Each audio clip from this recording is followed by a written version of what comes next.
Welcome back to the Road Show. This morning in the Buzz, in a show of solidarity, Providence teachers and their supporters, they're holding a big rally today at 4:30 at Providence City Hall. And they're calling for Mayor Angel Taveras to take back the nearly 2,000 teacher termination notices that were sent out last week. Now, many parents we spoke to seem to agree. Now, we also caught up with Education Commissioner Deborah Gist last night. She held the first of several community forums to know parents better. And here's what she had to say about the decision. These are a time of fiscal crisis that our state has never seen before, that the city of Providence has never seen before. And so we have to figure out how to support our cities and towns in handling these budget situations, while at the same time making sure that we're providing a high quality of education, supporting our teachers, doing the right thing for our communities. Maybe they should take a look at the state workers that aren't doing nothing, pushing pencils and papers, and worry about cutting the budget there and give more to our children instead of taking from them, the teachers that are actually caring about them. All right, so Providence Mayor Angel Taveras says there's going to be a series of public hearings on possible school closures as well in the coming weeks.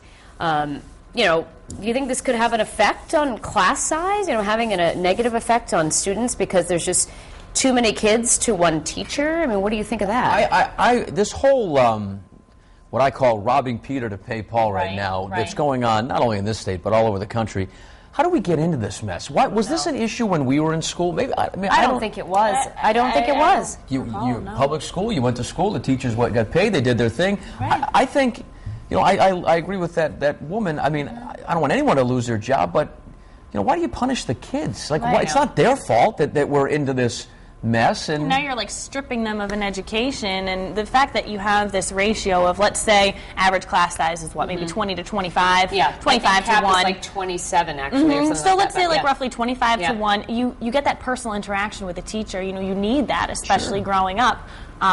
Anywhere, K through 12 we had the issue in particular. In Warwick, with my kids, where we had the class ratio was too high, and the parents fought it. We actually were able to get another class. I mean, that doesn't happen everywhere, and you wish that it could, but, I do remember that you were saying, did we have this kind of problem when we were younger? But I do remember it starting to unravel. Do you remember, I would say maybe like my middle school, high school years, all of a sudden there started to be cuts to arts and then extracurricular, and it just seems to have slowly gotten bigger and bigger, and now to a point where you've got a $40 million deficit. I don't know how you overcome that. I mean, where do you find that kind of money? And the thing about money is, too, and large class sizes, I remember even growing up that certain elementary schools were closing, so now our elementary schools were getting bigger, and they're not able to afford the building themselves, so now you have to house all those students elsewhere. So where did we get the money to build all these things in the first place and have the teacher, why was it not always a problem? Do you know what I mean? Well, the thing that boggles my mind is are there more kids now? I mean,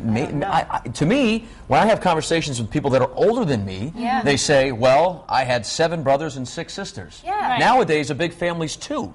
And it's like, so wait a second. There's probably less children, and we have a problem with education funding? I don't know. I don't get it. Like you said, even graduating class size, the parents are like, I graduated with, 700, 800 kids, and I'm like, wow, I thought, 400, 500 was a lot. Go ahead. Yeah. No, I was going to talk about the rally itself today. I mean, it is expected to be a very boisterous, passionate sort of rally. It should be. And, and whether it's going to help or not, it's probably just going to make the teachers feel better until they have a resolution here. Some place to vent, at least. Now, Mayor Taveras is a product of the Providence public school system, as he said, and I could guarantee you, and I've only spoken with him a few times, not about this, but getting to know him, the last thing he wants to do is have people lose their jobs, especially teachers in the public schools in the city that he grew up in. He got handed a tough deck. Let's face it. It's going to be a tough challenge. Any politician, we could go on and on about the tough decks that all politicians have been handled. Maybe the other ones, the ones that got him in trouble, the other politicians, the older ones. Well, I don't feel like with you guys, sorry. I know we can't really pass the buck necessarily, but we will hand it over to Courtney and let her take it away. Serious topic. You pay for it, Courtney. Oh man, wish I could. But we have a lot of comments right now on our Facebook page. A lot of people buzzing about it, and on the live blog, and they're just sharing their feelings about how they think today's rally is going to turn out, and if in fact it will help the teachers. So let's head over to foxprovidence.com right now. And Evan says, I don't think the rally will accomplish anything today. The new mayor is trying his best to balance the budget. And Joe says, I think the rally is a nice way to show support, but I don't think it will be enough to change the mind of the mayor. He says Providence does need a big change in their schools, but this is not the way to do it. Here's the poll right underneath the live blog. Do you think the rally will help the situation for Providence teachers? Your choices are A, yes, the support will help the teachers, or B, no, the budget problem still exists. We have about a dozen comments so far on our Facebook page under today's buzz, and Linda Maintanis says, no, no, no, this is the perfect opportunity for change. Why turn back the hands of time? And Natasha Pavlo says, if you're not a Providence teacher or student, I think no one else should have an opinion. And Jared Rowan says, I don't think it will change the mayor's mind. So if you happen to be going to the rally today, we'd love to chat with you as well, so you can jump on the live blog or leave us a message on our Facebook page, but we will have those poll results for you in about a half hour.